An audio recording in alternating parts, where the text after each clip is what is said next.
a los que se conectan, a los que están esperando, a los que dicen, ¿cuándo pasan la alabanza? ¿Cuándo pasan la adoración? Y bueno, algo tiene que quedar para la experiencia de llegar aquí. Si uno cuenta todo, sale todo, la gente, muchos van a decir, ¿y para qué voy a ir si lo tengo todo en internet? Entonces, hay cosas que cuidamos y además hay una presencia y algo que queremos cuidar como nuestro y queremos que lo vengas a disfrutar en cualquier parte del mundo, que hagas planes para venir algún día y disfrutar estos momentos de alabanza y de adoración que acaban de culminar recién y que fueron extraordinarias. ¿Fueron buenas, sí o no?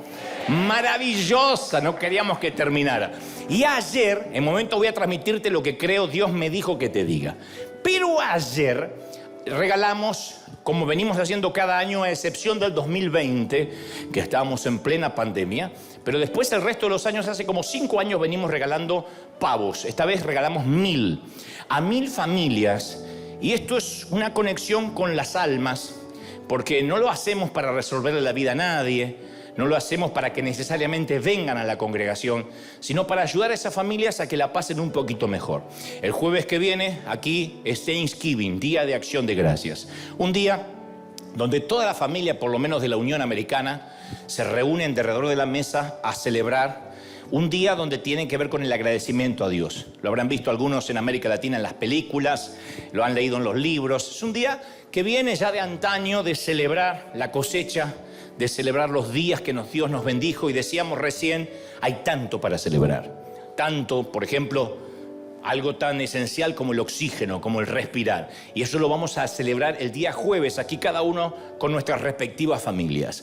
Pero el domingo que viene vamos a celebrar el Día de Acción de Gracias. No obstante, ayer salimos a repartir 1000 pavos. Aquí en la puerta de River Arena vinieron familias con sus chiquitos, gente que no conocía que era una iglesia, y esto fue una fiesta maravillosa. Y como nosotros compartimos lo que pasa en casa con el resto del mundo, antes de transmitirte lo que creo Dios me dijo que te diga, esto pasaba ayer, esto es Operation Turkey, señores. Ahí va. Operation Turkey. Y pronto vamos a tener, el domingo que viene empezamos con River Toys. Vamos a juntar 10.000 juguetes nuevos a estrenar. Va a haber bicicletas, computadoras, consolas, y vamos a tenerlas aquí. A partir del domingo que viene, todos los que quieran participar ya empiezan. Va a haber aquí todo un gran sitio para los juguetes que vamos a entregarlos para Navidad a todos los vecinos y también a nuestros niños. También le vamos a dar la oportunidad de que vengan a buscar su juguete. Así que esto recién empieza y es tu semilla. Así que el aplauso va para ustedes, para los que nos colaboran de distintas partes del mundo, porque ustedes son parte. Muy bien. Este es uno de esos mensajes que necesitamos prestar mucha atención, con los 5 sentidos. Más que nunca, quiero que me presten los 5 sentidos porque creo todos los mensajes provienen de parte del corazón de Dios, o por lo menos intento transmitirte lo que Él me da, pero yo pienso que este va a cambiar radicalmente nuestra calidad y nuestro proyecto de vida. Es un mensaje que vamos a tener que volver a oír, que te sugiero volver a verlo después que esté colgado en nuestra página oficial, digerirlo de a poco, porque pienso que reformula nuestra perspectiva ante la vida. Por mi parte, como hago cada fin de semana, yo me comprometo a hacer mi mejor esfuerzo para transmitirte lo que creo Dios puso en mi corazón para decirte, no solo a los que están aquí en River Arena, sino a los que están en el resto del mundo. En la escena emotiva de la película hollywoodense Cuestión de Honor, que yo he visto muchas veces, porque me fascina todos los términos militares y lo que ocurre, allí el personaje de Tom Cruise, él le pide al personaje que interpreta genialmente Jack Nicholson, que es un alto oficial involucrado en la muerte de uno de sus propios hombres, le pide que le diga la verdad. Está en un juicio y es la parte más emotiva donde el personaje, el fiscal, que interpreta a Tom Cruise, le dice, quiero que me diga la verdad.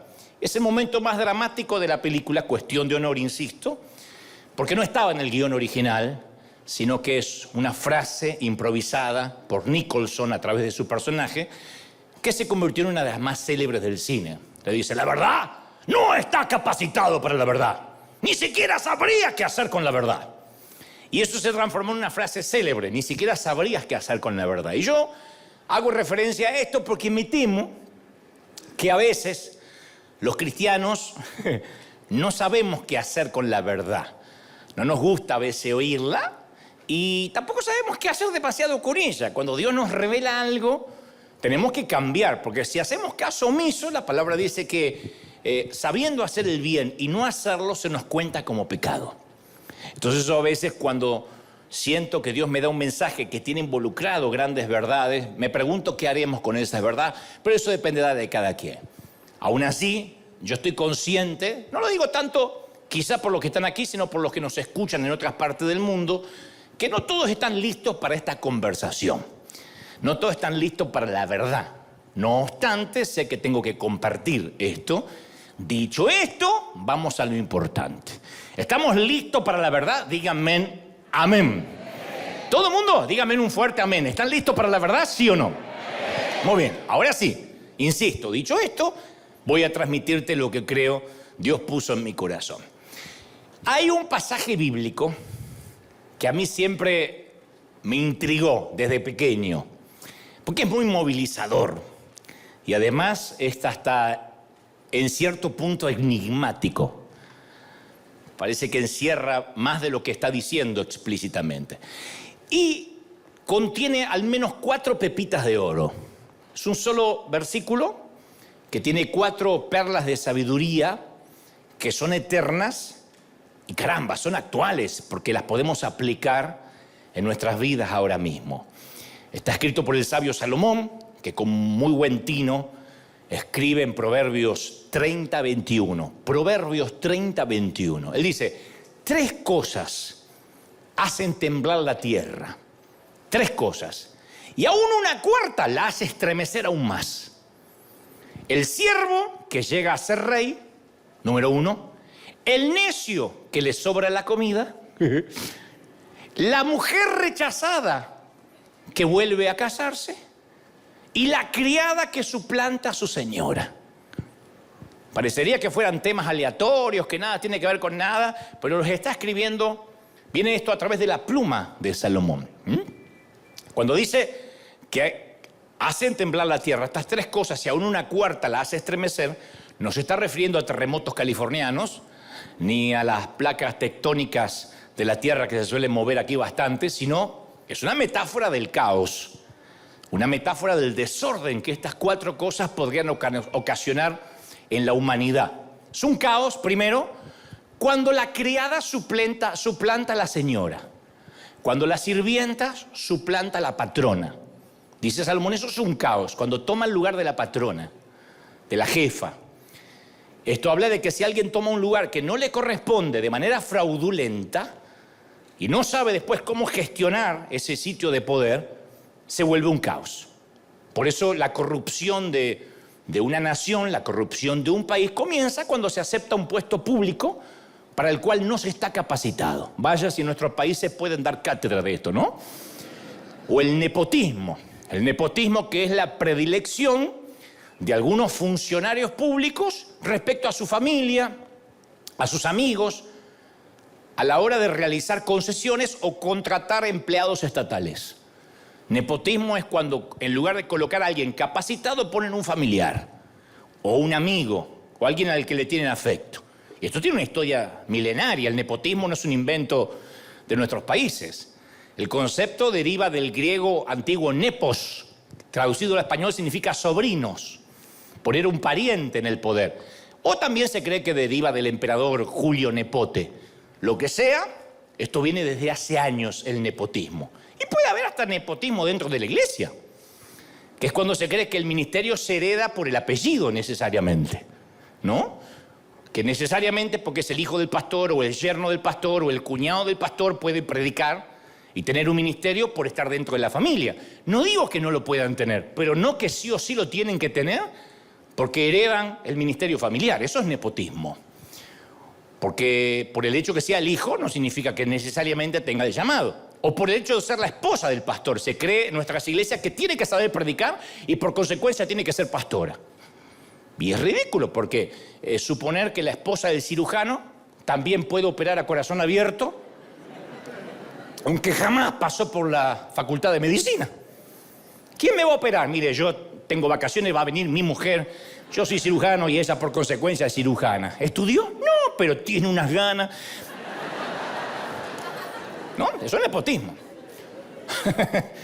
O que el abogado no vaya a una audiencia a defender a su cliente y mande a la esposa o mande al hijo, que nunca estudiaron leyes en su vida, y lo mande a defender a su cliente. Mire, le mando a mi hijo. ¿Y su hijo es abogado? No, pero me ve hacer las cosas y de chiquitito sabe más o menos qué hacer. Se muere el cliente. Ahora, ¿puede la familia de un ministro tener un llamado? Claro. Esposas de pastores pueden tener un llamado igual que el pastor, claro. Hijos de pastores pueden tener un llamado como el padre, sí. Pero no necesariamente se hereda de manera sanguínea o por razones familiares. Y Salomón habla de esto. No hay peor cosa que una criada que suplanta a su patrona. Está hablando de la incapacidad para gestionar un sitio que quizás no le compete. Luego sigue Salomón, dice, la segunda cosa que hace estremecer la tierra. La mujer rechazada que llega a casarse o que vuelve a casarse. Según el sabio, no está diciendo que una mujer divorciada o separada no tenga derecho a ser feliz o a intentarlo otra vez. Pero es un caos que esa mujer tenga lastimada su autoestima, no sane sus heridas y así con esos traumas inicie un segundo, un tercero o un cuarto matrimonio. Porque si no sana las heridas primero, ese rechazo lo va a arrastrar a su nueva pareja y los va a llevar a los dos a la catástrofe. Él dice, una mujer rechazada que con todo ese dolor, con todo ese trauma, lo vuelve a intentar sin sanarse primero, ocasionará un caos, hará temblar la tierra. Ese es el segundo ejemplo. Luego menciona el necio que le sobra comida. Tercera cosa. No hay nada más peligroso que un necio prosperado. Tenemos a muchos políticos así, ¿no es cierto? Muchos, y líderes así. Proverbios 17:16 dice algo magnífico. Dice, ¿de qué le sirve el dinero en la mano del necio para comprar sabiduría cuando no tiene entendimiento? ¿De qué le sirve? Pero a mí me encanta una versión extraordinaria de la NBI que dice, ¿de qué le sirve al bruto tener dinero? Bruto, ¿para qué quiere plata? ¿No? Y dice después, ¿es que acaso el bruto puede comprar sabiduría faltándole cerebro? Literalmente, esa es la versión. Al bruto puede comprar sabiduría. Puede tener todo el dinero del mundo y no puede comprar sabiduría. Por eso Salomón dice, la tercera cosa que hace estremecer la tierra es aquel necio que le sobra comida. En Argentina se les llama piojos resucitados. Que son personas que el azar o la fortuna le favorecieron con poder o con dinero antes que con la educación, el refinamiento, la cortesía, ¿no? Tienen dinero nada más. Entonces el poder, el dinero, la ropa, la indumentaria nunca te pueden dar la clase que se necesita para llevar el dinero, el poder y la ropa. Hay una universidad muy famosa en España que fue creada en el 1218, en la cual asistieron personajes muy célebres de Europa, de las artes, de las ciencias políticas, como Fray Luis de León, Hernán Cortés, Tomás de Torquemada, Calderón de la Barca, Miguel de Unamuno, que era el rector de esta universidad, la Universidad de Salamanca. Conocen la frase, ¿no? Y Unamuno acuñó la frase que dice, lo que natura no da, Salamanca no presta. O sea, aquello que la genética le niega a alguien, ni siquiera puede ser reemplazado con poder, con dinero o con educación. Lo que natura no da, Salamanca no presta. Está en la puerta de la universidad. Para que sepan que la universidad no va a hacer milagros. La universidad no transforma brutos. La universidad lo que hace es dar conocimiento a alguien que ya tiene el deseo de mejorar. Salomón ya hablaba de esto hace muchos años. Y finalmente lo que nos compete. Pero no quería dejar estos tres ejemplos sin explicarlos. Lo cuarto dice, y el siervo que llega a ser rey, eso hace estremecer la tierra, el siervo, el esclavo que llega a ser rey. Lo lógico sería que dijera el príncipe que llega a ser rey. Pero él dice, no, el esclavo que llega a ser rey es el problema. Acá se refiere al caos que se provoca cuando el que llega a ser rey tiene mentalidad de esclavo, tiene mente miserable, mente de sirviente. Porque un siervo, un esclavo, nace en la insignificancia, en el bajo perfil absoluto. Y a medida que crece, aprende que no tiene valor, que sus opiniones no le importan a nadie. Por lo tanto, dice Salomón, si por algún infortunio o una casualidad llega a ser rey, monarca, quizás sea importante para el mundo que lo rodea, pero se sentirá insignificante todavía en su mundo interior. Se seguirá comportando como un siervo, hará actos fallidos de esclavo. Será un esclavo con corona. Y terminará destruyendo al mismo pueblo que es llamado a liderar. Que esto también ha pasado en nuestros países. En todos los países. Y en Estados Unidos también. Cuando sube un esclavo con corona, toma decisiones como esclavo y obviamente lleva al caos a toda la ciudadanía. Que en términos políticos es la peor tragedia que le puede suceder a una nación. Y en términos espirituales aún peor. Esto sigue pasando a través del tiempo, pero yo creo que existen varias generaciones que fuimos, noten que uso el plural, para que no se sientan mal, fuimos entrenados como esclavos con mentalidad de pobreza. No era porque éramos necesariamente, explícitamente, etimológicamente esclavos, pero sí fuimos creados con mente miserable. Porque no había, hagan memoria, a menos que aquí haya alguien que diga, es que yo nací en el Palacio de Buckingham. Los demás, ¿de dónde venimos? La mayoría de nosotros fuimos criados con la mentalidad de supervivencia. Había que sobrevivir. Y esa mentalidad es la más alejada de la identidad que deberíamos tener en Cristo. Pero todos nosotros, o la mayoría, desarrollamos patrones de comportamiento para sobrevivir. De ahí venimos, hagan memoria. Y alguien que es criado como nosotros con mentalidad de pobre, usa tácticas de supervivencia porque cree que la vida es una jungla, que la vida es difícil, A mí mi papá me decía, usted no va a estudiar ni dibujante, ni locutor, ni actor. A mí me gustaba todo eso, estar en la tele, actuar, dibujar, todo lo que tenía que ver con el arte. Me dice, no, usted va a estudiar algo que le dé salida laboral. ¿Se acuerdan lo que era eso? Salida laboral. Porque yo quiero que usted traiga acá que aporte en la casa. ¿Cómo se va a poner a estudiar dibujo? ¿Cómo se va a poder estudiar arte? Siempre pienso, si hubiésemos tenido una mentalidad diferente y papá hubiese dicho, sí, hay histrionismo en usted. Sí, usted domina el arte del dibujo. ¿Por qué no va a la Academia de Bellas Artes? No, estudia algo que rápido pueda conseguir empleo buscando el periódico, en los clasificados. Entonces me acuerdo que era la mentalidad de sobrevivir, de que tuviera que haber pan urgente. Y esa manera en la que fuimos criados implanta recuerdos y moldea la forma en que nos comportamos en el presente. Y nos vamos a seguir comportando en el futuro. Los investigadores, los neurólogos, descubrieron que la memoria nos ayuda a dibujar un mapa mental de la personalidad de alguien. Nuestra personalidad está basada a través de nuestra memoria, de los recuerdos. Entonces las cosas que recordamos son las que nos transforman en las personas que nos estamos convirtiendo. Y ya sé que aceptamos a Cristo, que todas las cosas son hechas nuevas, pero eso no anula nuestra personalidad. Ya sea que hayamos experimentado pobreza en las finanzas, en el afecto, en los afectos, en el amor o en el reconocimiento por lo que hacíamos, fuimos entrenados con la creencia de que nunca va a haber suficiente finanzas, suficiente amor. En algún momento estábamos con ese sentimiento de que el pozo se iba a secar. Alguien dígame amén para que sepan que yo sepa que estoy ante la gente correcta. Parece que estoy predicando a todos huesos colorados, todos gringos que dicen, eso no pasaba en Massachusetts. ¿Me siguen, sí o no? La mentalidad de que el pozo se iba a secar.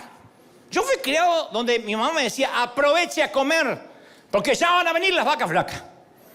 Porque algún día no va a haber para comer. Eso que usted va a tirar en África, no sabe lo que darían por comerlo. Y nos teníamos que comer todo, revolver el plato y limpiarlo así porque en África no había. Teníamos miedo de que algún día nos íbamos a morir de hambre. Entonces yo recuerdo esconder comida en la mochila, por si algún día no había, mi papá perdía el empleo, yo ya tenía un pancito en la mochila. Comida entre los juguetes, tenía una casita arriba de un limonero, un árbol, y ahí también tenía comida escondida. por las dudas.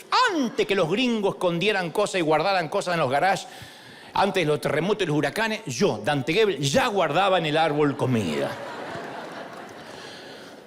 Y soy de la época donde los calzoncillos se remendaban y duraban, se daban vuelta para atrás, para adelante, pero se... Algún día te voy a contar la técnica. No es muy limpia la técnica, pero es técnica al fin. Las medias se surcían, se surcían las medias. A los zapatos se les hacía taco y suela, taco y media suela. Íbamos al zapatero, hágale taco y media suela.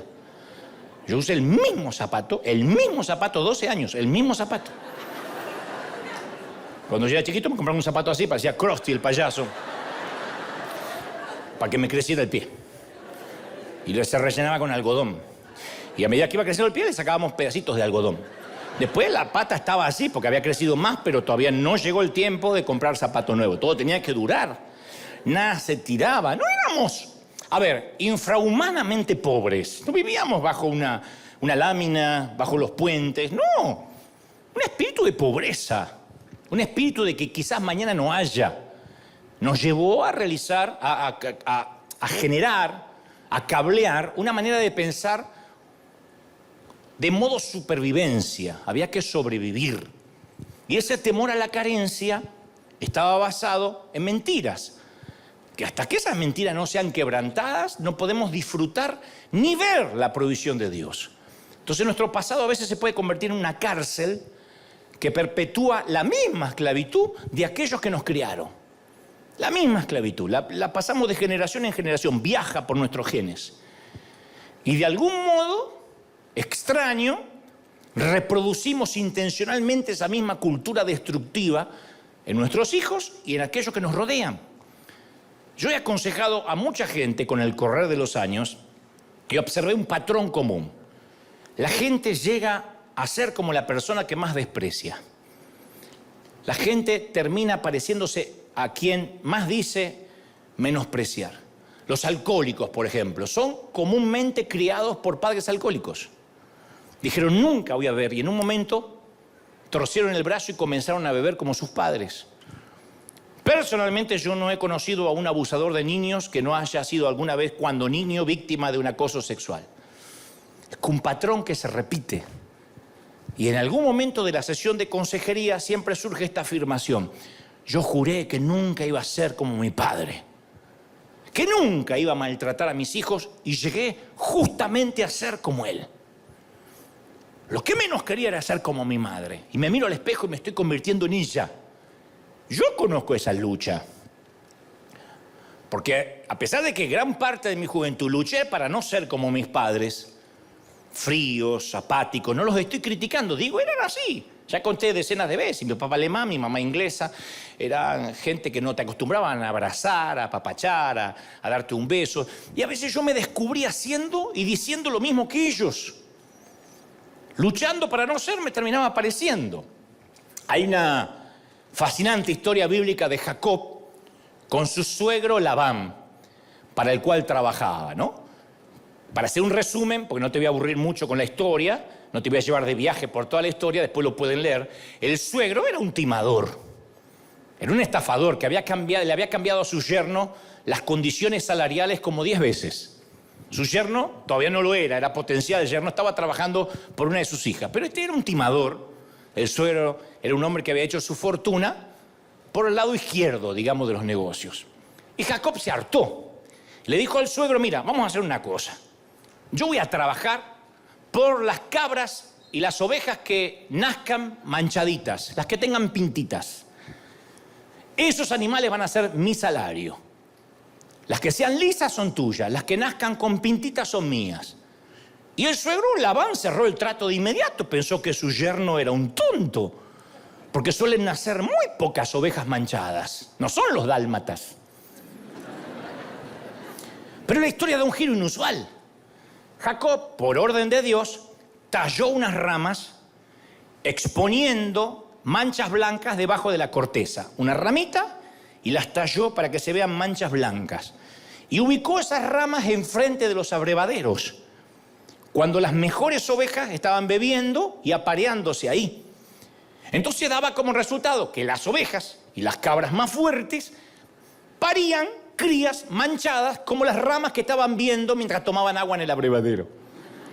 Y Jacob se enriqueció, porque sus rebaños prosperaron. Y esto no es una lección de agricultura, y por eso está en la Biblia. Dios está mostrando cómo nosotros, sus ovejas, reproducimos las visiones de la vida.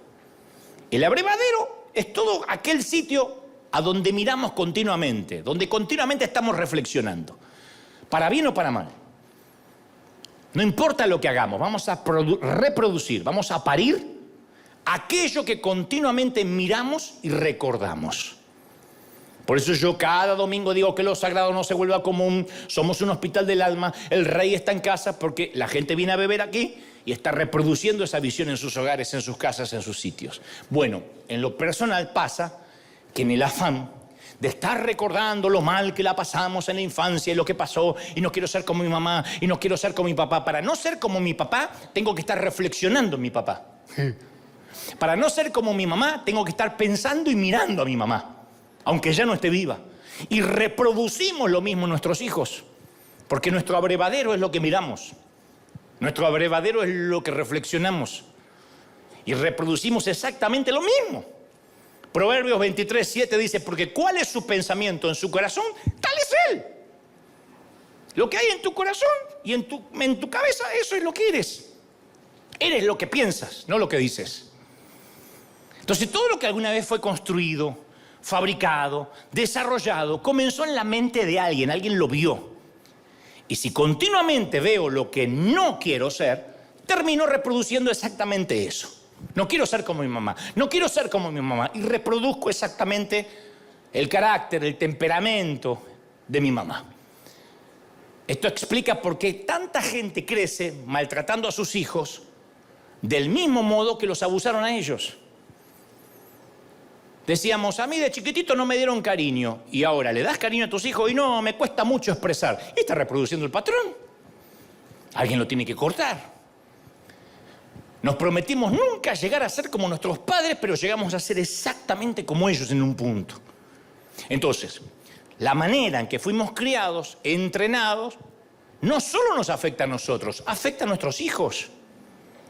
La mente miserable es pasada a nuestros hijos, a los que nos rodean. Al revés, si te criaron para ser una persona de negocios, hay gente que de chiquitito ve como el padre o la madre hace negocios y los negocios están en ellos. Hay gente que le gusta hacer negocios en todo. Bueno, no solo te vas a beneficiar de adultos, sino que tus empleados van a ser beneficiarios de ese entrenamiento. Y también los clientes que compren tu producto o usen tus servicios. Si eres un doctor, un abogado o un profesor, no fuiste a la escuela de medicina, de derecho o a la escuela de posgrado solo por ti.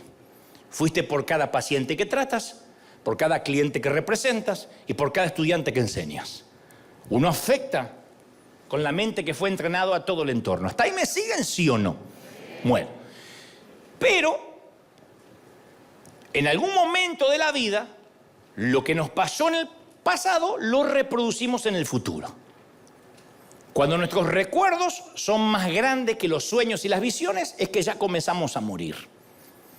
Por eso los abuelos tienen tanto recuerdo. Bueno, una vez te voy a contar, políticos eran los de antes. Bueno, es cuando los recuerdos son más grandes que los sueños porque ya se están muriendo. Cuando todavía los sueños son más grandes por delante que los recuerdos que dejaste atrás, es que estás vivo. Pero si los recuerdos que dejaste atrás son tan grandes, son tan monstruosos, no te van a dejar tener visiones por delante. Por eso es tan serio el hecho de cortar con la mentalidad de pobreza, de miseria. Yo he conocido mucha gente en este peregrinar cristiano que cuando ve que otra persona es bendecida, siente que algo le quitan a él de su propia provisión. No sé por qué, es una sensación extraña. Ve que el otro es bendecido y siente que se lo están quitando a él. La frase, ¿y por qué a él? ¿Y yo qué gano con esto? O sea, hay gente que conjetura que la bendición de la otra persona les cuesta a ellos y se llenan de resentimiento. Esa es la historia del hijo pródigo de Lucas 15, que está este argumento. Que el hijo que malgastó la herencia, que era un canalla, un vividor, el papá le hace una fiesta cuando vuelve. Y su hermano mayor se niega a celebrar. Tu abuela voy a celebrar que este canalla se fue. Así que alguien tiene que escuchar esto. A veces los que tienen mente de hijo mayor nunca tienen la capacidad, no solo a veces, sino que creo que nunca, tienen la capacidad de celebrar las bendiciones ajenas. ¿Y por qué este? ¿Y por qué aquel? Con todo lo que yo hice. Le dijo al papá, le diste el ternero más gordo. Y a mí nunca me diste ni siquiera un cabrito. Y el papá le dice, cabezón, a él le dio el ternero más gordo, ¿verdad? Pero tú eres el dueño del campo. Pudiste haber hecho un asado argentino cuando quisieras. ¿Por qué razón el hermano vivió esperando que su padre le diera un cabrito cuando era dueño de todo el campo? Porque no supo reconocer que era hijo, siempre se sintió esclavo. Siempre. Si uno no reconoce su identidad, vamos a vivir con mente de pobre el resto de la vida, independientemente de la cuenta del dinero que tengamos en el banco. La mente de pobre no se soluciona con más dinero. Cuando uno tiene mente de pobre, siempre está celoso de cualquiera que reciba algo más que nosotros. Y eso se filtra en todos los aspectos de la vida. Nos olvidamos que somos los dueños del campo. Pasa en las iglesias. ¿Y por qué él tiene? ¿Y por qué tiene más gente en su templo? Porque debe tener falsa doctrina. Pero usa también el campo, cabezón. Yo conozco mucha gente que limita su visión a la cuenta bancaria y vive dentro de sus medios, de lo que puede gastar, en lugar de vivir dentro de las bendiciones de Dios. Pablo lo expresó mejor en Filipenses 4:19. Dice, así que mi Dios les proveerá todo, diga conmigo todo lo que necesiten, conforme a las riquezas de gloria que tiene en Cristo Jesús.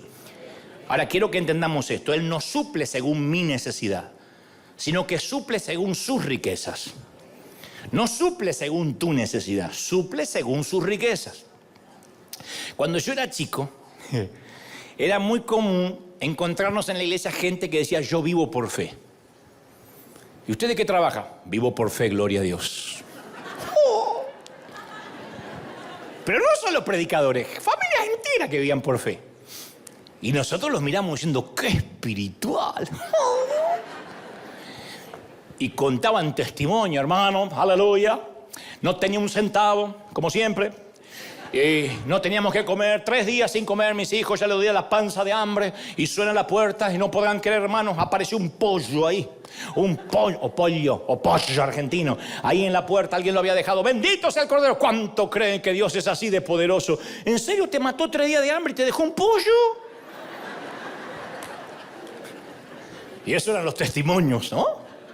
Para Cruz 700. ¿Se acuerdan de Cruz 700? Oh, dime, Charlie, ¿cómo fue? Oh, lo siento, tenías 3 días de hambre y luego, tú sabes, había un pollo en la puerta.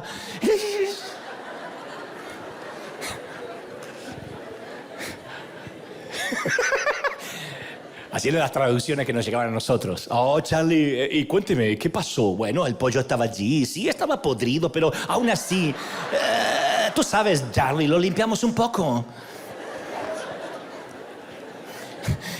Yo, con los años yo he descubierto lo que significaba vivir por fe. Significaba, no tengo trabajo, no me interesa encontrarlo, soy honrado, si lo encuentro lo devuelvo. Y dependo de la ofrenda de la gente. Dependo de la beneficencia ajena. Entonces, claro, había una creencia que el que recibía un salario ya no necesitaba creer en Dios ni vivir por fe para sus ingresos. Esta ideología es problemática, es una falacia, es antibíblica. Primero, que vivir de la beneficencia no es vivir por fe. Puede ser que tengamos un tiempo sin dinero y necesitamos la generosidad ajena, pero eso no es vivir por fe.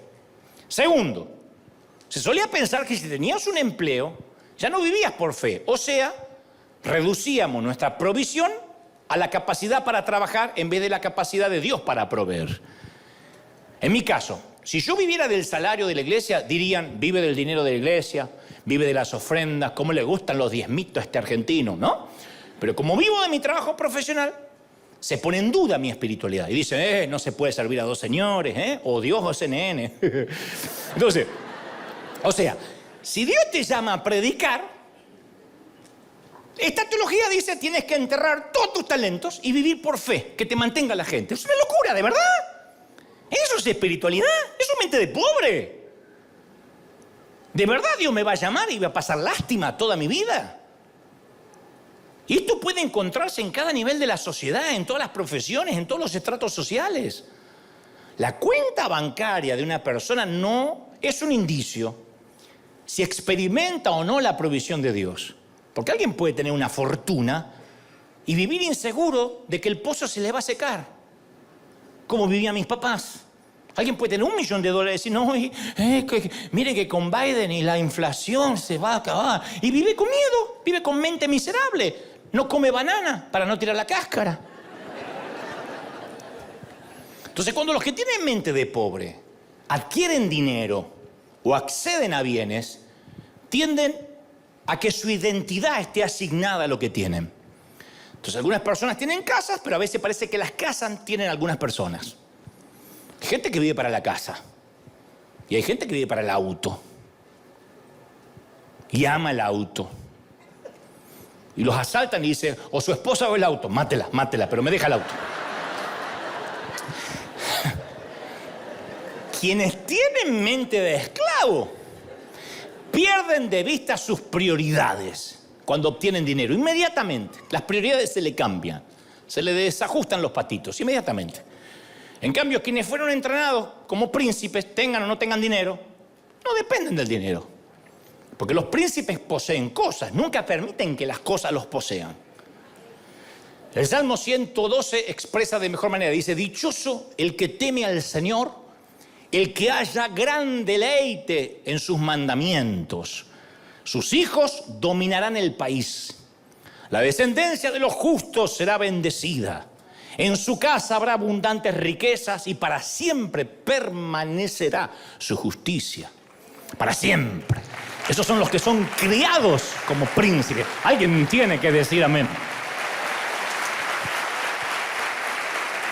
Por esta razón es que Dios tiene que entrenarnos para cambiar nuestra mente insegura e miserable. Que me incluye, Tuve un entrenamiento de muchos años, todavía no ha terminado Dios conmigo.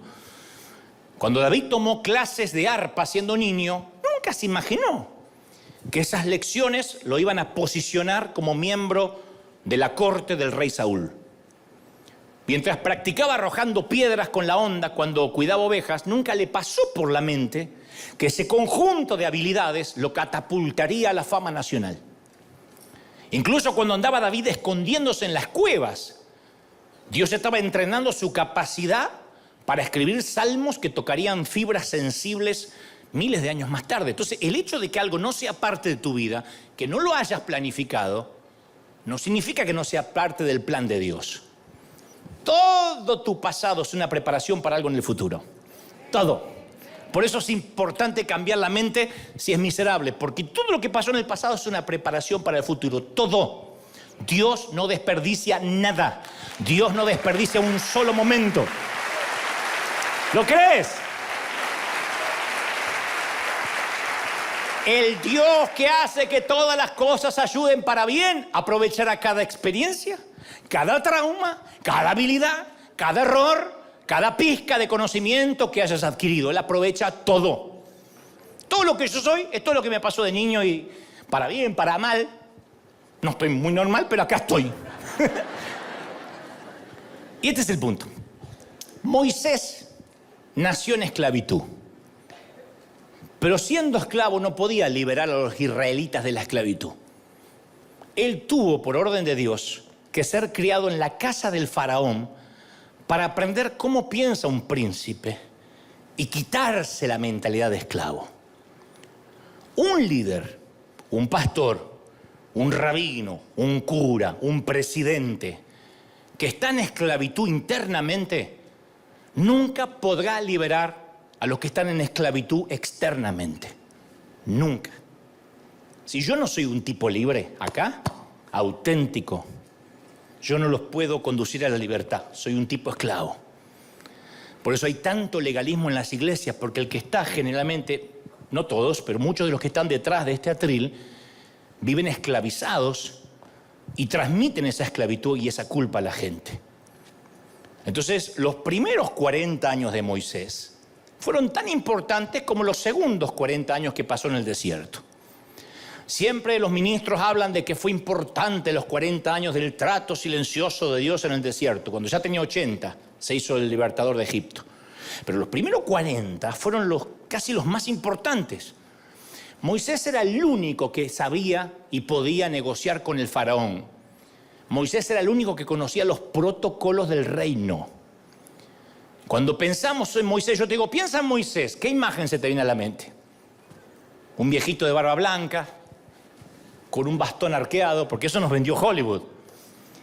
Pero por 40 años era el príncipe de Egipto, era un galán, guerrero, atlético, seductor, educado. Era William Levy con músculos,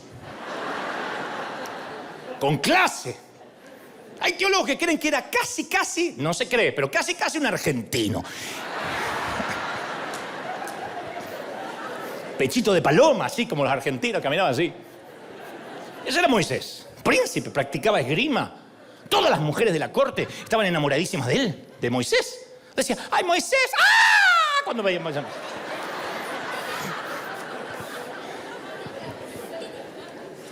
Si Moisés hubiese tenido mentalidad de esclavo y nunca hubiese sido criado en un palacio, antes de ir a negociar con el faraón, vamos a imaginar que nunca estuvo en el palacio. ¿Conocen la historia de Moisés? Que mandaron a matar todos los bebitos, la mamá lo pone en un canastito y lo encuentra la hija del faraón en el Nilo y lo hace criar a Moisés con su propia mamá. La propia mamá, su mamá genética, es la que lo crió, pero en la casa, como sirvienta, en la casa del faraón, con todos los lujos. Tomaba su biberón real, tenía su cuna real, sus juguetes reales y hacía su caca real. Todo era real.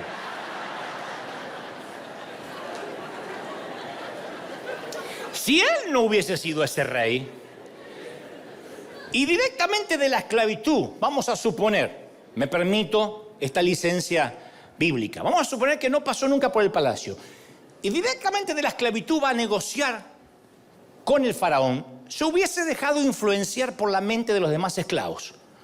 Le habrían dicho, Moisés, ya que vas para el palacio, aprovecha y tráete unos kilitos de pan. Debe haber mucho pan ahí. ¿Cómo? Te lo metes en la bolsa y te vienes para acá. Nosotros te vamos a estar afuera apoyando en oración. Aprovecha. O mejor, renegocia las condiciones de trabajo. Estamos meta a construir pirámide y nos dan media hora para el almuerzo. Trata de renegociar 15 minutos más, que nos den 45 minutos. Nosotros vamos a estar con cartel de afuera, 15 minutos más, 15 minutos más. Te vamos a nombrar, Moisés, jefe del sindicato de esclavos. ¿Qué es lo que me dicen a veces a mí con algunos con mente de esclavo cuando yo voy a la tele, a programas seculares? Aprovecha y predica arrepentimiento. Aprovecha y predica arrepentimiento. No conocen los protocolos de los medios de comunicación. Y no se dan cuenta que por esa mentalidad es que ellos nunca van a sentarse en esos sitios. Lo mismo sucede con los que quieren llegar al gobierno para predicar y cuando están frente a los políticos terminan pidiendo un cheque o un plan de asignación familiar. Querían llegar para transformar la nación y terminan ahí pidiendo, no, quiero ver si me pagan el departamentito. O sea, cuando uno tiene mente de esclavo, desaprovecha oportunidades. Yo me imagino lo que habrá sido para Moisés haber sido criado como el hijo del rey, sintiendo que todo lo que él decía o hacía era importante. Él estaba acostumbrado a que la gente le prestara atención a lo que decía, a lo que hacía. Estaba acostumbrado a ser aceptado, amado. Estoy seguro que se le reían de todos los chistes, aunque fueran malos, como algunos me hacen acá. Nada más que los míos son buenos, pero si fueran malos... Moisés fue entrenado con mente de príncipe. Sin esa mentalidad, él nunca se hubiese sentido capacitado para ayudar a sus hermanos hebreos. Él comprendía cómo gestionar los negocios de la corona. Era el único que entendía cómo funcionaban los negocios de la corona. Es como aquel creyente que cree que puede tomar un sitio sin trabajar, pero le dio 7 vueltas. Yo me acuerdo que había un tiempo así en mi país donde había un montón de gente que dice, ya le dimos 7 vueltas a aquel lugar. ¿Tiene la plata para comprarlo? No, pero lo tomamos en el nombre del Señor. Eran ocupas, porque no tenían el dinero. Yo iba al mercado, le daba 7 vueltas al carrito con comestible y hasta que no pagaba no lo sacaba. Y gracias a que Moisés sabía cómo relacionarse y negociar con Egipto, esto devino en la libertad de los hebreos. Por eso yo quiero que entendamos este mensaje hoy. Porque no es solo para transformarnos nosotros, sino para promover una cultura de realeza y de libertad a nuestro alrededor. Tenemos que aprender a ser, yo el otro día le decía a un periodista, tenemos que aprender a ser bilingües en el reino. Pero no necesariamente inglés y español, sino a saber manejarnos con quien nos tenemos que manejar sin perder la espiritualidad, sin perder la santidad. Todos estos años que te capacitaste te van a llevar ante personas que no todos pueden llegar. Tienes la capacidad. Dentro de la sabiduría del libro de Proverbios se encuentran las claves que Salomón compartió para convivir con la realeza. Proverbios 23 dice, cuando te sientes a comer con un estadista, con un gobernante, fíjate bien en lo que tienes ante ti. Si eres dado a la glotonería, domina tu apetito, no codicies los manjares, va a quedar feo. Y observa que Salomón no dice, si te sientas a comer cosa que no te va a pasar en la vida. No, ¿cuándo te sientes? No dice si te sientas a comer con el presidente. ¿Cuándo te sientes con el presidente? Si los reyes te invitan, cuando te sientes con los reyes, tienes que saber cuál es la etiqueta. Nunca hubo duda que Salomón sería influyente y que iba a interactuar con otros líderes. Él no se imaginaba una realidad donde no fuera valorado. Nunca tuvo el concepto que yo tenía de dar vuelta a los calzones para que duraran. Nunca luchó con sentimientos de rechazo.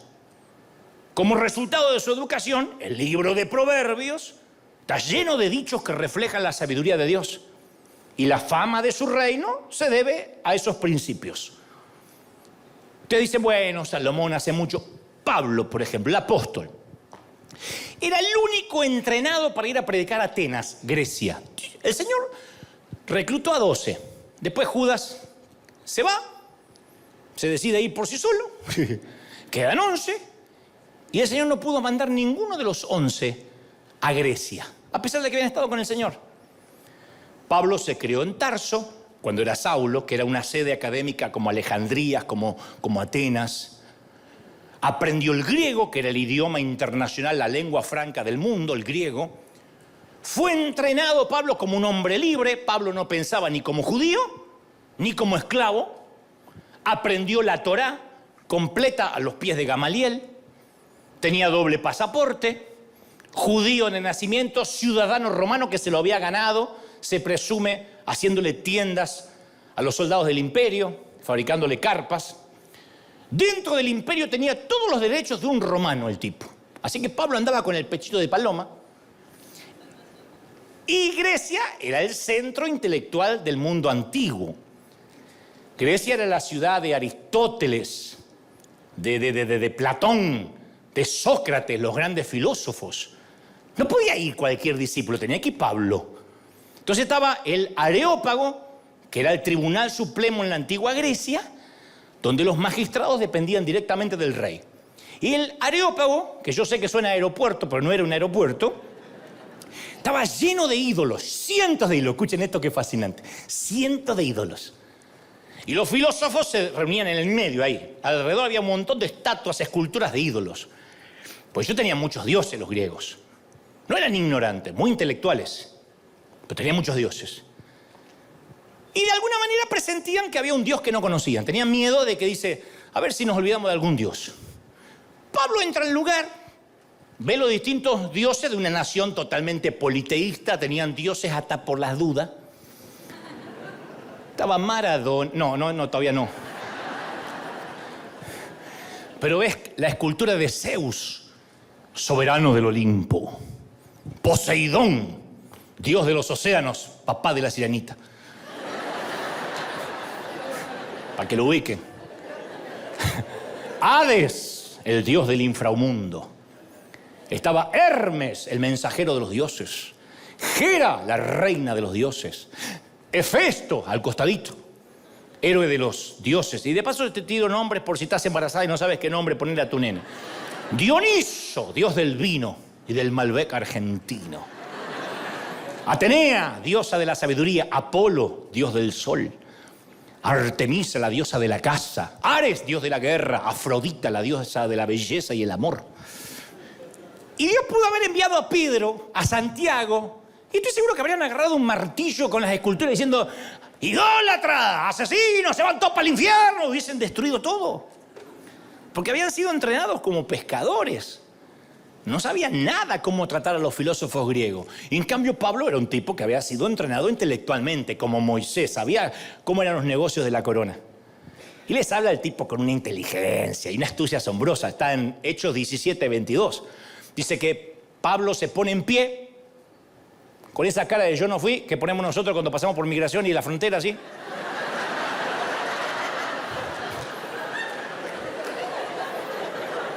¿Qué vino a hacer a Tijuana? Nada, buscar una...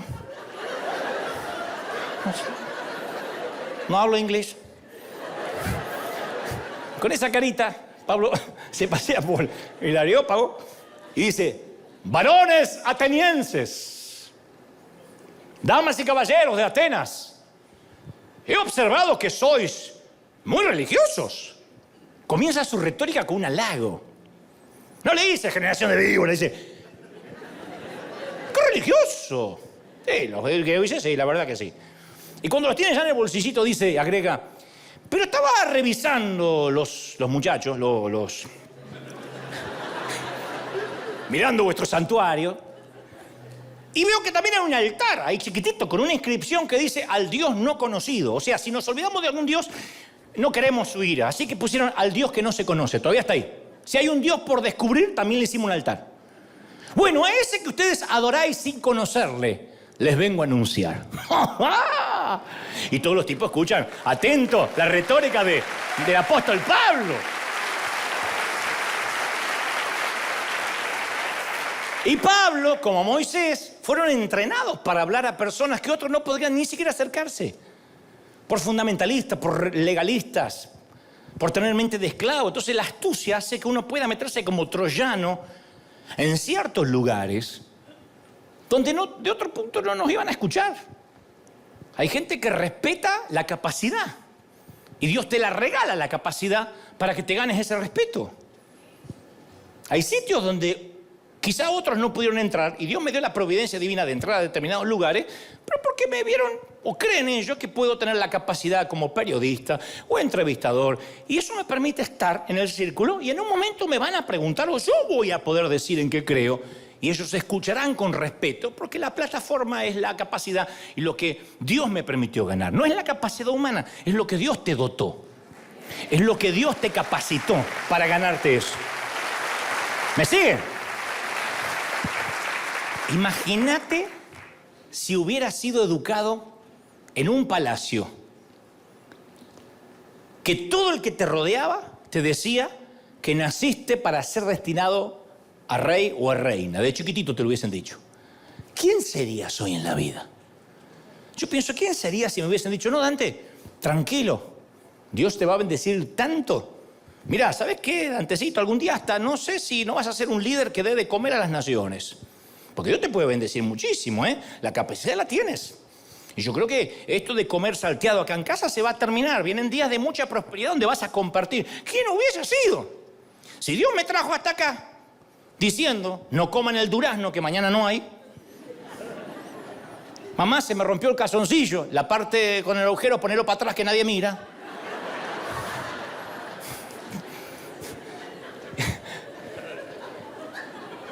Capaz que... Bueno, Rey, capaz que te es más fácil imaginarte cómo serías si te hubiesen educado para ser el presidente de tu país.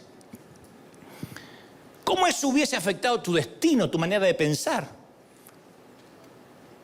Yo creo que hubiese vivido de acuerdo al patrón de la conducta real o de la conducta presidencial que me dieron.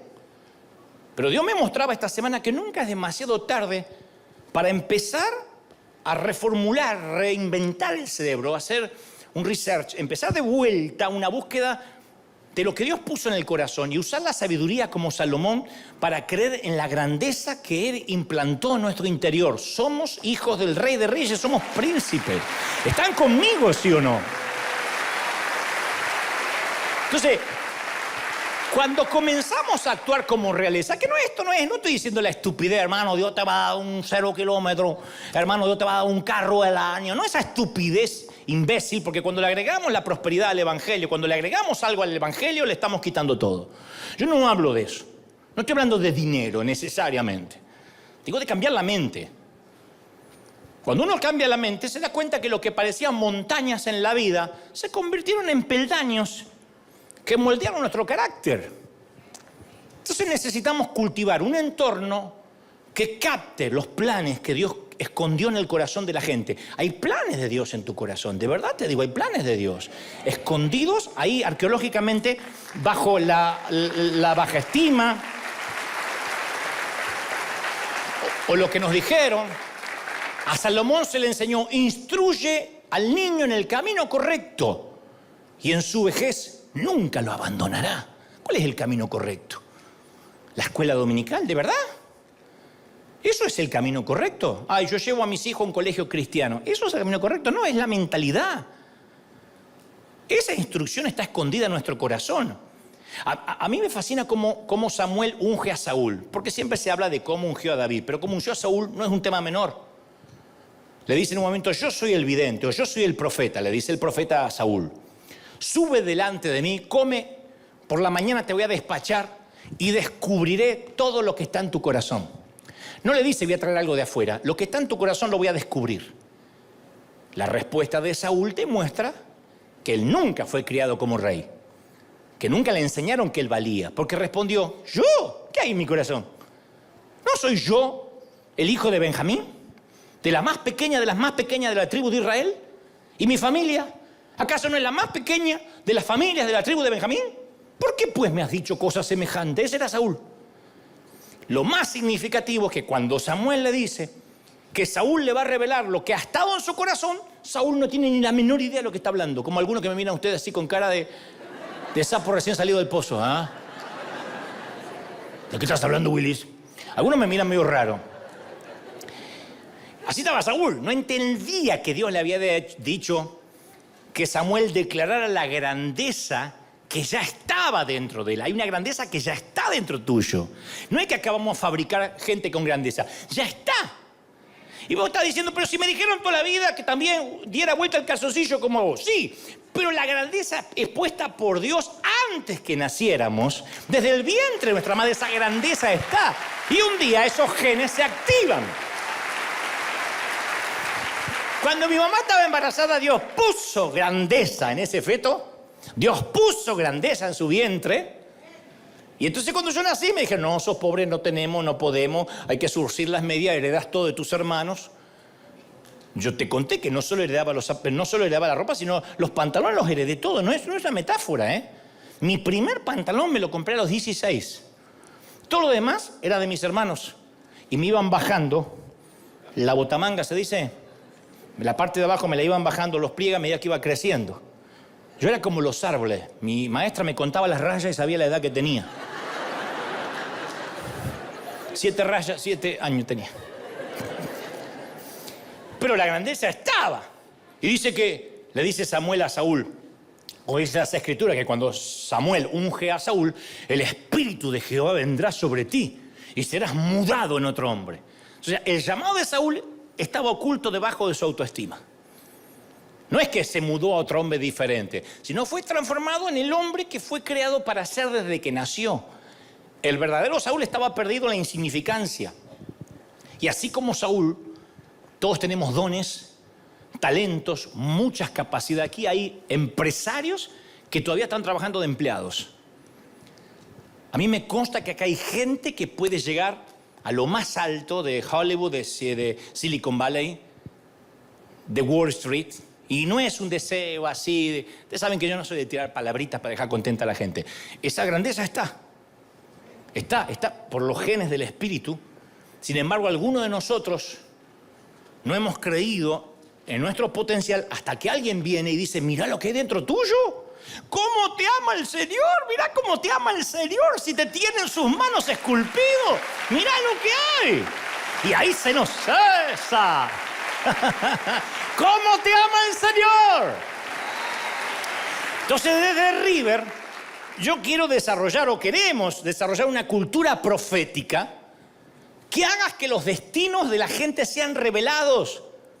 Por años le dije a los muchachos de Argentina, métanse en los medios, métanse en la política, no hagan un canal cristiano, una radio cristiana, con música cristiana, no pasamos música mundana, mi pastor controla lo que ponemos. Salgan de la pecera, pierdan el miedo al mundano. Por eso me dicen, ahí van muchos mundanos. Sí, todavía los de Saturno no vienen, los de Júpiter tampoco. Las personas cambian a la persona que siempre diseñó Dios para que fueran, cuando los concibió. Y tenemos que ser los Samueles que profeticen sobre los Saúles de nuestra generación. Porque a veces todo lo que necesitamos es una palabra profética que cambie nuestra vida, que nos dé gracia para desarrollar lo que Dios planificó para nosotros. Y para desarrollar una cultura real en la iglesia depende que esa cultura primero sea infundida en nuestras familias. De verdad te digo, Dios desea que nuestros hogares sean cultivos, sea un invernadero profético donde entrenamos y entrenemos a nuestros hijos, los equipemos para que alcancen sus destinos proféticos. Nuestros hogares necesitan ser lugares que nos recuerden nuestro destino profético. No les tenemos que decir, y conseguite algo, fíjate, y ponete un carrito vendiendo tacos, porque por eso te va a dar de comer. No. Y no estoy despreciando y menospreciando al trabajador que hace lo que puede para salir adelante. Digo, no le pasemos eso a los hijos. Mi papá me decía, venga a la carpintería, porque usted la cabeza no le da para otra cosa. Pero como no podía terminar la secundaria, porque no entendía la matemática, no entendía la física, ni la electrotecnia, ni la tecnología, me mandaron a estudiar algo que no tenía nada que ver conmigo. Yo quería las artes, me mandaron a ser un técnico electrónico. Y como en el segundo año no daba pie con bola, no sabía qué hacer, mi papá dijo, venga a la carpintería. Me corté los dedos de la mano, porque tampoco la carpintería es lo mío. Pues dijo, bueno, pero usted no va a ser un parásito, venga a la carpintería porque usted la cabeza no le da. Y yo estaba convencido que de todos los hijos era el que menos me daba la cabeza. Yo veía a mis hermanos todos como tipos inteligentes. Yo era el burro porque me hicieron con los materiales de descarte. Mamá ya no estaba tan joven. Con lo que sobró hicieron un hijo. No había materia prima para... Salió esto. Ahí, tómelo. Entonces me costó mucho cambiar la mente. De donde yo vengo, no hay cuentas bancarias, chequera, presupuesto. Es sobrevivir. Entonces nuestra identidad nos llega de parte del Señor, pero nos tiene que ser comunicada por nuestros padres.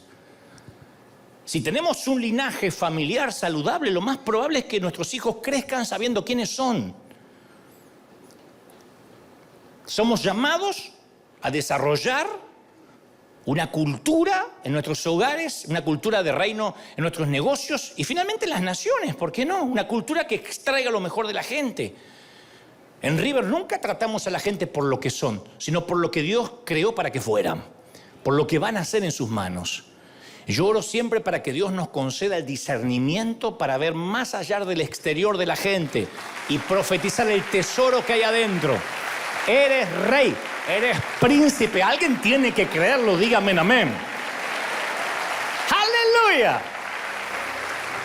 Y muchos esclavos no van a entender lo que algunos que nos cambió la mente tenemos que hacer en mesas de reyes. No me importa explicar. Yo estoy harto de salir de un programa de televisión y no predicaste la palabra, no te vi la Biblia. El esclavo lo que quiere es una reforma laboral y 15 minutos más para el almuerzo. Punto. No lo entiende. No entiende que hacia dónde vamos no hay caminos. No entiende. Yo me reúno con políticos, con gobernadores, que ni siquiera puedo sacar fotos porque me liquidarían. Pero me dicen, tiene que venir alguien con valores, alguien con capacidad, que saque a todos los corruptos, y eso me incluye, me dijo uno. Porque los corruptos estamos, porque los que tienen capacidad no se animan. Así que si podés, o si puede mandar a alguien que nos eche a todos. Entonces hasta los inconversos se dan cuenta de eso. Pero nosotros hemos hecho de la ignorancia una virtud. Ayer alguien me decía, lo que me molesta, Dante, es que anuncias tu mensaje, el título de tu mensaje 5 días antes. ¿No deberías fluir y depender del Espíritu en el mismo momento? Se piensa que el Espíritu Santo es vago e improvisado como Él. Si uno busca al Señor el lunes y le dice, Señor, ¿qué quieres que diga el próximo domingo? ¿Vos crees que el Espíritu Santo no te puede decir lo que ya tiene planificado decir en 7 días o dentro de un mes? Pero hemos hecho una cultura de que tengo que pasar acá. Yo no sé por qué estoy diciendo esto. Yo no sé por qué estoy diciendo esto. No sabés porque no estudiaste. Porque no te preparaste. Porque no investigaste. Hemos hecho de la ignorancia una virtud. Y aquel que ya está escribiendo diciendo, sí, y que de aquello que no tengas problema por lo que habéis de decir, porque el Espíritu Santo pondrá palabra en vuestra boca. No dice cuando prediquen. Fíjate cómo Pablo se preparó y con qué retórica accedió a los griegos. Está hablando de que cuando estés ante un tribunal, cuando te estén acusando, no te preocupes en defenderte. Dios sabrá qué palabras poner en tu boca, el Espíritu Santo. Pero no está diciendo que eso sea un atajo a la preparación, a la capacidad. Muchachos, estudien, chicas, estudien. Algunos con nuestra edad ya no podemos acceder quizá a una educación formal. Tenemos que ser autodidactas. Pero lean. Menos celular y más lectura, libros tradicionales. Lean, aunque sea en el baño. Prepárense. Capacítense. Si no, vamos a estar condenados a ser un gueto, a ser una secta. La televisión cristiana, con las maratónicas cristianas, la radio cristiana, el evento cristiano. Y tenemos que... No hay ni evento cristiano, ni radio cristiana, ni tele cristiana, porque Dios no murió, ni por evento, ni por tele, ni por radio. Para que algo sea cristiano, Cristo tuvo que haber muerto por ellos. Cristo murió por gente. Lo que hay son canales religiosos. Y Cristo quiere que esos cristianos transformen la sociedad. ¿Cuántos lo creen? Díganme, amén. Entonces, es fascinante, en mi caso, escuchar artistas que se quiebran cuando terminamos la entrevista. Ya no me importa que el creyentaje diga, vi en la nota y en ningún momento le hablaste de Cristo. A mí no me importa, a mí me pagan por entrevistarlo. Pero no hay uno que no se quede hablando 20, 15 minutos conmigo o que después me llame durante la semana y me diga, habla más de lo que tú haces. Artistas famosísimos, háblame más de lo que haces y cuéntame porque googleé tu nombre y me llevó un mensaje a River Arena y me hizo, hace poco alguien muy conocido me dijo, escuché o vi la prédica Dios, yo y mi otro yo. Y me dijo, pucha, que me hiciste llorar. Y eso que yo no creo en Dios, pero lloré, no creo en Dios y se comió un mensaje de 1 hora. Eso vale la pena, vale el esfuerzo. Ese es el Señor, ¿lo crees de verdad? Pero hay que cambiar la mente. No hacer de la ignorancia una virtud, decir, Señor, capacítame. El Señor va a tomar del depósito que hay en nosotros. Si nuestro depósito está lleno de Netflix, de Amazon Prime, de HBO, de Disney Plus, de ahí el Espíritu Santo se va a tener que valer para hablar. Mira películas, lee todo tipo de libros, no le tengas miedo a distintas disciplinas. Quítate eso de la cabeza que la psicología es del pecado, que lo otro es humanista, que no tengas miedo a nada. Lee con el discernimiento del Espíritu. Extrae lo bueno de todo. Nútrete. Cambia el léxico, el lenguaje, la dialéctica. Y Dios te abrirá puertas como le abrió a Moisés ante el faraón, como le abrió a Pablo en Grecia. Personas que estaban capacitadas para escribir cartas, para conformar la doctrina de la Iglesia de Jesucristo. La mayor parte de los libros del Nuevo Testamento fueron escritas por un hombre que sabía expresarse, que sabía hablar, que había estudiado. Entonces tenemos que prepararnos, capacitarnos. Una sola cosa lamento, que se me fue la vida y no estudié más. Sigo estudiando, sigo leyendo, pero tendría que haber estudiado más. Hubiese querido tener una carrera universitaria, hubiese querido no tener un doctorado honoris causa, sino que me hubiesen realmente dado un doctorado porque estudié, pero no por ser doctor, por el conocimiento que hubiese adquirido. Habría llegado a más sitios, a más lugares. Y voy a culminar con esto que no es menos importante. Ya termino. ¿Sabe cuál es la forma más rápida de aprender un idioma? Yo la sé porque no puedo aprender inglés, así que yo sé cuál es la forma más rápida y no la estoy haciendo. No es sentado en un aula ni leyendo un libro, es inmersión total. ¿Lo saben, sí o no? Tienes que ir a un lugar donde ese idioma es todo lo que vas a oír. Y si no aprendes a pedir comida en ese idioma, no comes. La necesidad te lleva a la inmersión total a aprender. Tienes que saltar al fondo y empezar a nadar. Los bebés tienen que escuchar a sus padres repetir sonidos miles de veces hasta que anuncian sus primeros sonidos. La primera palabra articulada de un bebé tarda entre 9 y 12 meses. Y el bebé promedio solo tiene 5 palabras en su vocabulario en su primer cumpleaños. 5. Mamá, papá, el nombre de los hermanos, que la abuela no venga. Esas cosas que hay que enseñarle. Pero ahí comienza la explosión del lenguaje. A la edad de 6 años, el niño ya acumuló 14.000 palabras. Entonces, aprender un nuevo idioma puede ser frustrante al principio. Y requiere, sentirse como un tonto, hablar a lo indio. Pero si quieres escuchar a Dios, si quieres que tu lenguaje de realeza explote, tienes que hacer una inmersión total, un cambio de paradigma. El Señor quiere enseñarnos el lenguaje del reino. Tenemos que cambiar hasta los dichos. Yo sé que hay dichos inocentes. ¿Cómo anda? Mal, pero acostumbrado. Y aquí ando, tú sabes, tirando para no aflojar. Son espantosas, porque desatan en la esfera espiritual lo que pensamos nuestros hijos escuchan. Dios le habló a Moisés a través de la zarza, le habló a Faraón con 10 señales, le habló a Jonás en el vientre de la ballena, le habló a Ezequías por una enfermedad, le habló con astrólogos babilónicos a través de las estrellas, le habló a Belsasar a través de una inscripción en la pared, Mene, Mene, Tekel, Uparsin. Habló a Balaán a través de un burro. Tengo esperanza. Dice Hebreos 1, Dios le habló a nuestros antepasados de muchas maneras y en varias ocasiones. Pero ¿sabés cómo habla Dios principalmente en este tiempo? Con su lenguaje corporal, su cuerpo, la iglesia, el lenguaje del cuerpo. ¿Viste que dice que el lenguaje del cuerpo dice más que lo que uno dice verbalmente? Yo le llamo el lenguaje de sus hijos, es la lengua franca de Dios. No hay ningún dialecto de Dios que hable con más fluidez que no sea a través de su propio cuerpo, su propia iglesia. Y 2 Corintios 3:2 dice, todos pueden ver claramente el bien que Cristo ha hecho en tu vida, para que la gente hable bien de ti, bien de nosotros, nada más con fijarte en tu vida, fijarse en tu vida. Porque ustedes son como una carta, dijo el apóstol, que habla a favor nuestro. Cristo mismo la escribió en el corazón para que nosotros la presentemos. No la escribió en piedra ni con tinta, sino que la escribió con el Espíritu del Dios vivo. Y esa carta está a la vista de todos los que la quieran leer. Si la gente nos ve que tenemos en nuestro corazón príncipe, princesa, querrán acceder a este reino. Y por eso mismo que debemos entrenarnos para que la gente cuando nos lea vean a nosotros personas que pensamos diferentes. Personas con dignidad, con clase, con estilo, gente de reino, gente que entiende los negocios de la corona. Y ahora sí, termino con una frase que la dijo el rey y filósofo Federico II a sus primeros hijos. Le dijo, princesas, príncipes, ya va siendo hora que os comportéis a la altura de su Alteza Real y al reino al que pertenecéis.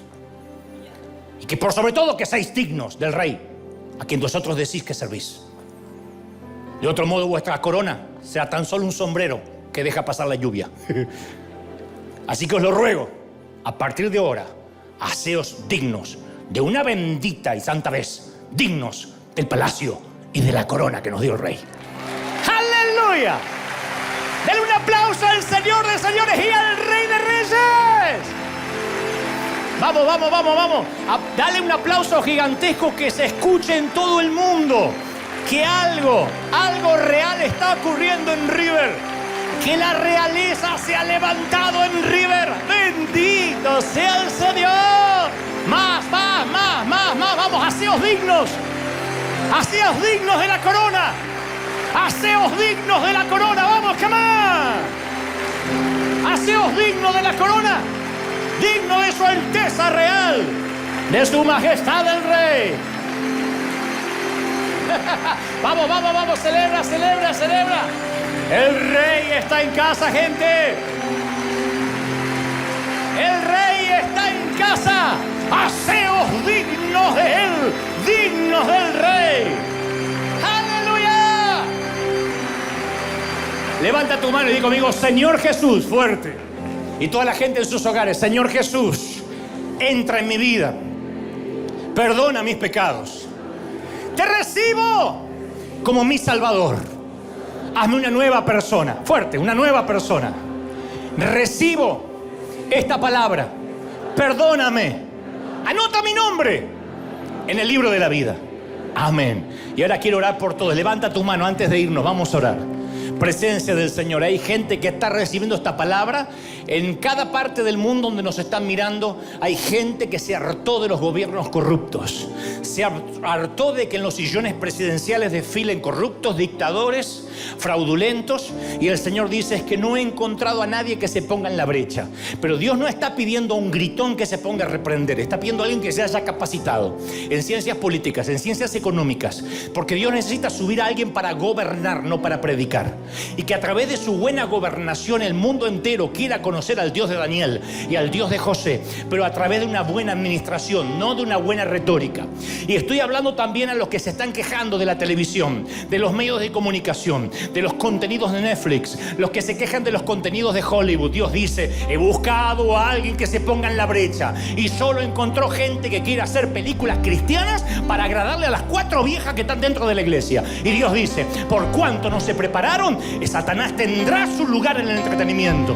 Pero Dios va a levantar gente con ideas, con proyectos, gente con creatividad, gente que entienda los negocios del entretenimiento. Y a través del entretenimiento Dios cambiará desde Hollywood lo que la gente consume, desde el streaming, desde las plataformas virtuales, lo que la gente recibe en sus hogares. Yo estoy orando ahora por gente que tiene que entender que hay un cambio de paradigma, un cambio de mente. Y si ese cambio de mente no viene, la iglesia seguirá pescando peces en la pecera. Pero Dios dice: de aquí, yo estoy levantando gente que no le importe lo que diga el crecentaje, no importa lo que digan los religiosos. Los fariseos querrán apedrearte, pero yo voy contigo, dice el Señor. Yo te he puesto para hacer luz. Yo te he puesto para hacer sal donde hay sinsabor. Yo te he puesto no para debajo de la mesa, sino para alumbrar los que están en oscuridad. Reciban, reciban. Levanta el Señor periodistas. Levante el Señor críticos de televisión que sepan hacer una televisión diferente. Levante médicos, levante profesores de la universidad, maestros, a los papás, a los hijos que se están quejando de los malos colegios, de las malas universidades. Levante Dios docentes, pero que estudien, que se preparen, que enseñen, que estudien y se capaciten, y el Señor pondrá depósito del Espíritu Santo. Pero eso vendrá cuando haya capacidad. Levante las manos y diga: Señor, viene un nuevo tiempo, y esto es soltado a las naciones y es soltado a la gente. Estoy orando para que se sigan abriendo medios de comunicación.